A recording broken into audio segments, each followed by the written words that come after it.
welcome to episode number 45 of the Inside the FLX podcast. I'm Josh Durso, and as always, we're here in the FingerLakes1.com studio in downtown Seneca Falls. Today we have Seneca County IDA Executive Director Bob Aronson in studio to discuss a variety of topics on a range of subjects that have been making headlines and news and even some information on how IDAs work. Bob, thanks a lot for coming in today. Oh, thank you for having me. So for those who might not know you, tell us a little bit about yourself and how you got involved with the IDA. Well, I'm originally from Seneca Falls, and as is my father. And my grandfather started the Seneca Clothing Company in downtown Seneca Falls that was here for many years. It was taken over from my father by Billy Rutz. And then unfortunately Billy got sick, and I had to close it down. So none of myself or neither of my brothers were interested in staying in the retail business. Since then, I've worked mostly outside the county, or in total outside the county. And this opportunity came up 9 years ago, and it was a great opportunity to try and do something for the home team. That's the way I've always looked at it. And that's the best part about the job. Now, for people who, this is one of those really confusing sort of abstract subjects, but what is the actual function of an IDA? What does an IDA do? Well, I think the easiest way to understand it is to look at the IDA as a delivery mechanism for incentives that the state has authorized to attract businesses to come to our community or to grow in our community. And so that's our basic function. In every county, there's an IDA, and in every county, there are different assets and different things that happen. So, for instance, in this county, the IDA became the owner of the former Seneca Army Depot, and that's an unusual thing for an IDA to do, but it was thought at the time that it would be the most efficient way of handling the property. Now, that subject, the Seneca Army Depot, give us an update on, the first part will be give us an update on where that entire process stands right now. There was just a public hearing this last week on two pilot agreements, I believe, or one pilot agreement split into 2 years. Yes. Give us an update on that, and then we'll get into some other stuff regarding that topic. Well, everything is going smoothly from our point of view. Right. We have a buyer for the depot that made a proposal which was attractive to many different stakeholders. And it was for that reason, the number of stakeholders that were accommodated, that the IDA chose this bid. And but it's a very complex transaction. And we found that out as it was unrolling, and we were trying to get T's dotted and T's crossed and I's dotted when it came to moving towards closing the transaction. And we found that there were some obstacles. There's a lot of different things that go on contractually. There's a lot of different legalese. The Army, there's certain vagaries about the way the Army is leaving what we call retained areas, what is their real location and what are we really able to transfer at this time.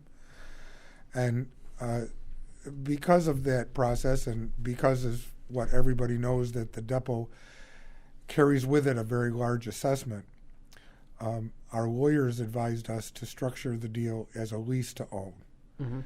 And the technical difference is really that by structuring the transaction in this manner, the IDA stays in title.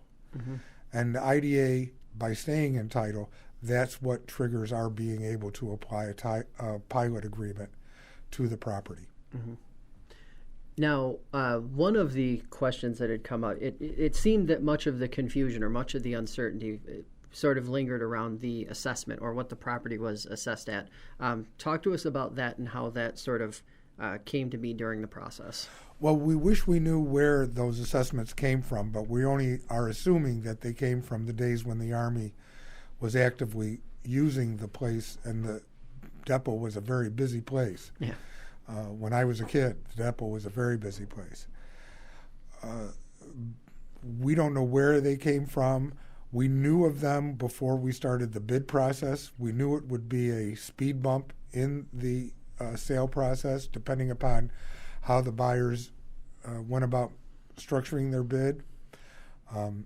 Mr. Martin knew of the assessment prior to structuring his bid, and with his bid, he asked for a pilot agreement. And when we awarded the bid, we in effect did so knowing that it meant a pilot agreement would have to be established to help transition into a normal situation when there's a revaluation of the depot done and the assessed value is set at a pace that all parties are comfortable with. Mm-hmm. Now, talk to us a little bit, if you could, about that plan, because that plan is one of the drew a lot of conversation when the bid was accepted.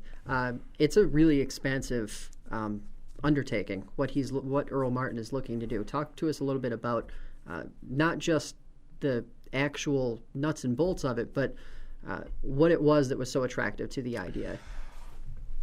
Well, I'd have to say that first and foremost was his interest and willingness to commit to trying to rejuvenate and revitalize the herd of white deer at the depot. Mm-hmm.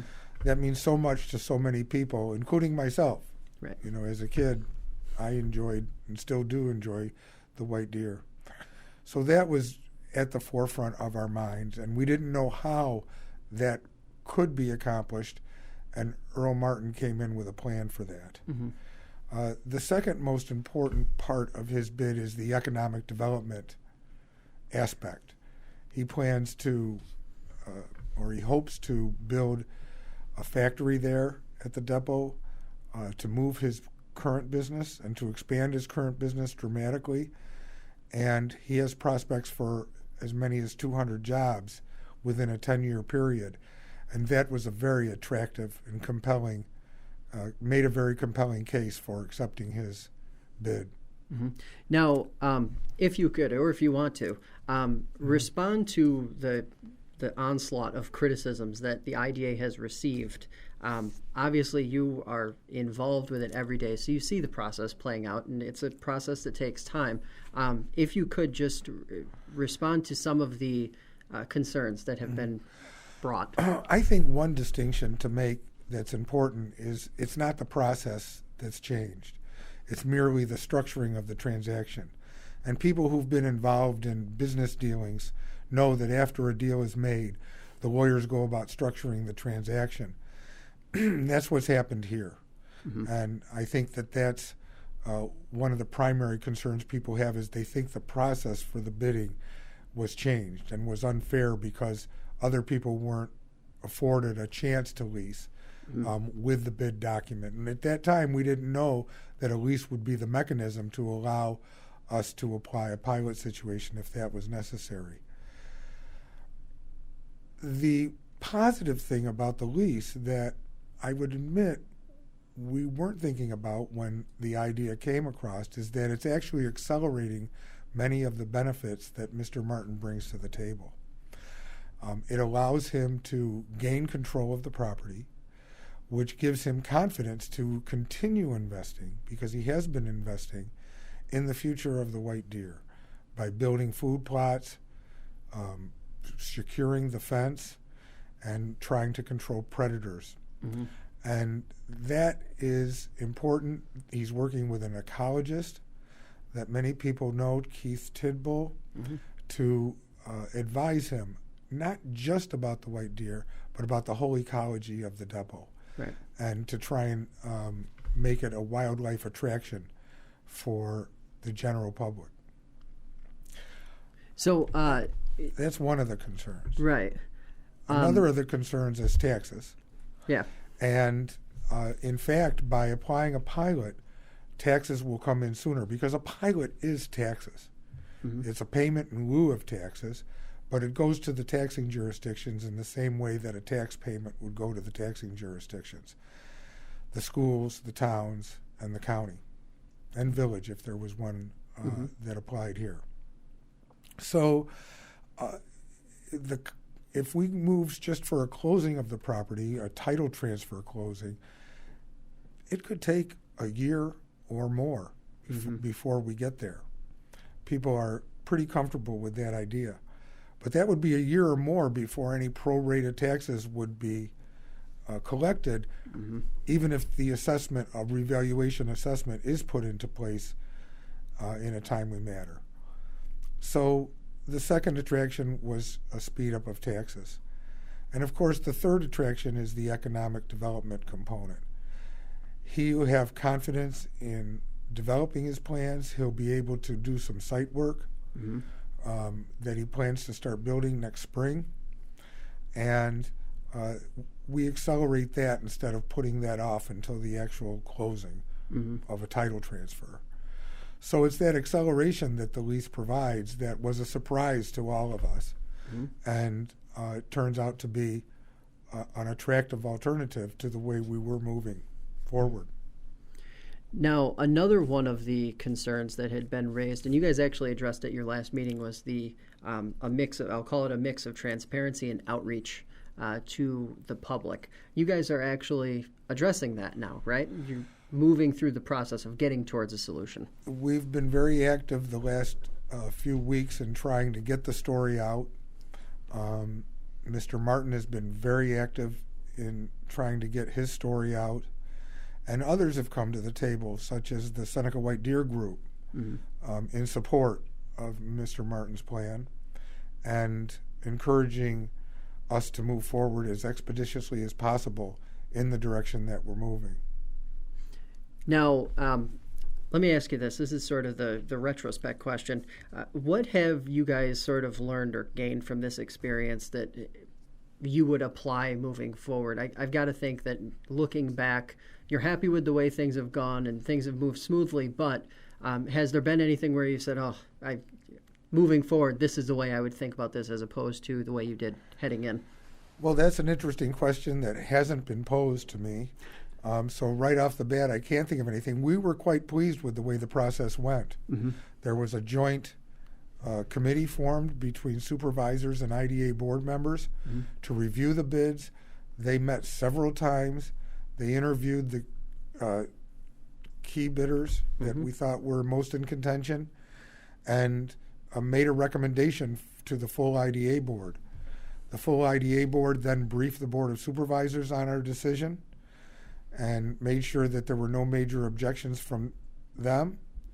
And after that, the IDA board approved unanimously the awarding of the bid. So we were very upfront in the sense that it would have been hard to sell the depot to multiple small bidders. Right.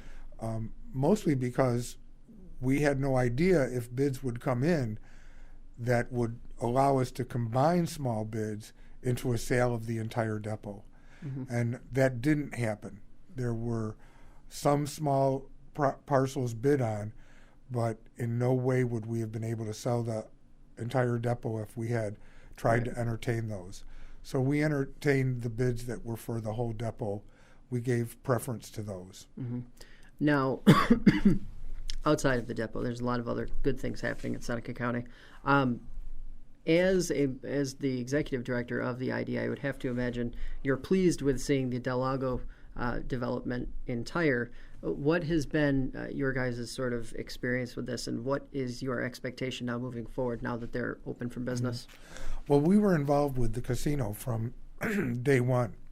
In fact, we might have been the first party they contacted, along with Supervisor McGreevy of the town of Tyre, when they were beginning these plans. So the casino was an obvious boon to this economy. Right. It amounts to a structural change to the economy. And we've been trying to determine, as have others, what this structural change might mean. I mean, 1,500 jobs is amazing. Yeah. And it'll be 1,800. They didn't promise that many. They're already overperforming when it comes to jobs. Those people who are taking those jobs need to live closer to where they work. And so one of the things we expect to see, or I do expect to see, is a small housing boom in Seneca County. perhaps up in the 318 area once the sewer is in. Right. But being a structural change of the economy, we don't know exactly where it'll bring us. It has, as was said to me, and I've used this statement since, to some extent the casino has sucked the air out of the room when it comes to other economic development in Seneca County for the time being. We've had the good fortune to, our marketing program has allowed us to have some site visits with companies that are looking for a spot to manufacture in New York State, but they have the question of where am I going to get my workers with this monster employer looking to take about every able body that they can get their hands on. So it's all good. Yeah. You know, it's all It's a good problem to have. It's a good problem to have. Where our local economy will be in 5 years remains to be seen and is very hard to predict. Now, one of the things we talked about before we came on here was the sort of the infrastructure upgrades and happenings that come along with a big business like Del Lago. Talk to us a little bit about what that means for economic development in general for Seneca County as those upgrades happen. Well, we've been making a move towards getting sewer on Route 318 for many, many years. And it was, in fact, a few years ago when Bob Heisen was chairman that he made it a priority and put together a committee of people between the county and the IDA to move that forward. And the IDA was charged with helping to fund the project, and we worked very hard with the CFA, the Regional Economic Development Council programs, and the Upstate Revitalization Initiative to achieve $2.5 million of funding towards that sewer. That'll make a big difference up in that area. We've always wanted it to complement the mall. In many respects, the mall was an unfinished development or economic development project because of the lack of infrastructure that would attract other things that would like to be near the mall, even if it's restaurants or a hotel or that sort of thing. But nobody could ever come. Is it surprising when you guys are moving through something like that and you're seeing something like that finally come to be? Is it surprising when you look back and you sort of think to yourself, how did it take this long to make something like that a reality? Well, I'm going to steal another saying from somebody that counseled me when I first took this job. This was my first government job, and I'm used to an environment of let's get things done as fast as possible. Yeah. In this business, in the government business, I've learned that slow is fast. And I don't enjoy saying that, but it's turned out to be true, and it's a lesson I've had to learn over the last 9 years. Things take time. And even after we have the funding put together for the sewer, it's taking a lot of time to go through all of the civil engineering requirements and permitting and approvals from the state that are required for the county to invest some of its own money. And, it's very challenging. You just got to keep at it. Now, one of the things that in over a year of covering Seneca County politics really, really hard, the thing that cannot be overlooked is this North-South divide that clearly exists in Seneca County. As the sort of development arm of Seneca County, how do you guys balance the North-South and try to give both sides equal due without making one feel left out? Oh, that's another tough question. I think that there is a perceived North-South divide. We have tried to pay attention to the South from the moment I came here. I visited supervisors in the South and tried to learn their priorities. But development doesn't come as fast in the way we think of development in the North and some of the industrial development that we've had the good fortune to have. But the development in the South is the golden tourism that we're enjoying with the winery and right. breweries, and the agriculture that is prevalent in Seneca County still. So they're different economies, Mm-hmm. if you will, but both need attention. Mm-hmm. And I think you'll see after this move to install infrastructure on 318, more of a move to try and get some infrastructure, water infrastructure especially, down into South County, because they need it. Yeah. You can see the signs as you drive along the road that we need water. Right.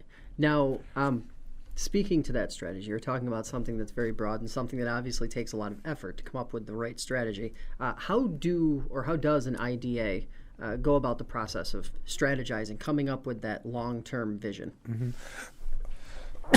Excuse me. Well, that's something that we're embarking on right now. Mm-hmm. When I first came here, we embarked on a marketing strategy, because one of the tasks that I was assigned was to try and market Seneca County outside of Seneca County. Yeah. And that means outside of New York State. Right. So we did a marketing strategy that helped identify our role in economic development in Seneca County and at the time. And we then carried forth a variety of initiatives to try and attract business. It's very expensive to try and attract business, and it's very difficult. But we went to trade shows, and we worked with other marketing partners to try and get our names out. We've had an agent the last couple of years, 3 years actually. We had an agent in Canada that tried to introduce us to companies there. And so we pursued it. But now, especially with the changes that Del Lago will bring, we're currently have been discussing and looking at doing a long-term strategic plan for economic development in the county. However, we don't want to do it alone. We want to do it in collaboration with the county and the chamber, and think that a strong collaborative effort is the only thing that'll work. And we believe the county is seeing that too. That's what we're hearing. And so it's quite possible in the next year we'll be embarking on a more serious strategic planning process to try and develop that vision and hone in our mission on how we're going to try and move this economy forward. Now, in your time, it's almost a decade you've been with the IDA. How has the challenge, I'll call it a challenge, because it seems like a lot of government agencies aren't quite always prepped to handle the digital world that has sort of accelerated in the last 15 years or so. How do you sort of cope with that and try to stay ahead of the curve? Because that's got to be one of the mechanisms to bring people in, right? We haven't stayed ahead of the curve entirely.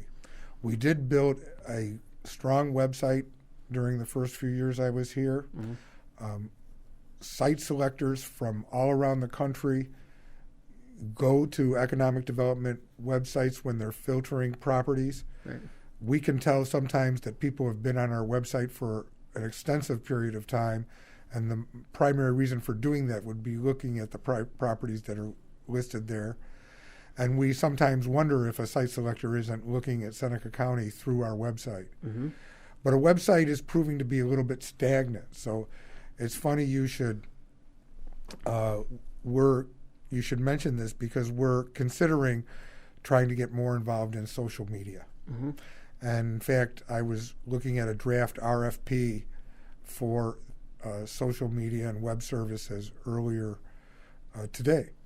And we're thinking of giving Facebook a try there to be able to communicate faster. When something comes out like that's critical of the IDA, we can address it faster. Right. When we can be more transparent through social media and tell our story more. We're a little bit fearful that it'll become a place for adverse comments. And that's a risk when you deal with social media. But we're looking at giving it a try. Now, what is, it has to. The depot has been such a big topic. Absent of that, absent even of, say, Del Lago, what has been sort of the big success in the last 2 years, if there is sort of one you could pinpoint? Well, the two successes that have been very prominent during the course of my being here have been the Bonadent building and the Gould's Pumps expansion. Mm-hmm. Both of those projects were projects that could have gone to other states. Mm-hmm. We saw letters from other states trying to get those projects, and we had to fight very hard. Mm-hmm. I had to shake the trees as hard as I could to get incentives, to build an incentive package that won. In the case of Bonadent, we won over Florida. Mm-hmm. In the case of Gould's Pumps, we won over Texas. Mm-hmm. Now, don't get me wrong, these companies, especially because of their local contacts, mm-hmm. wanted to be here. Right. But business is business, mm-hmm. and we had to make it worthwhile for them to be here instead of elsewhere. Mm-hmm. Now, before we get you out of here, this will be the takeaway for you. What are the goals for 2017 for the IDA? I think it's all about strategic planning, right, and being more transparent through the use of digital media. Right. All right. Well, we really appreciate you coming on today, and I'm sure we'll be having you back this year at some point. Well, thank you for having me, and I hope to see you again. Absolutely. Remember, this podcast streams live on FingerLakes1.tv as well as our YouTube channel. It replays on Sundays at 7 p.m. on Time Warner Cable Channel 12. Past interviews are available on iTunes, Stitcher, and the FingerLakes1.com app, so check out those as well. We'll be back next week with another edition of Inside the FLX, and that's all for today.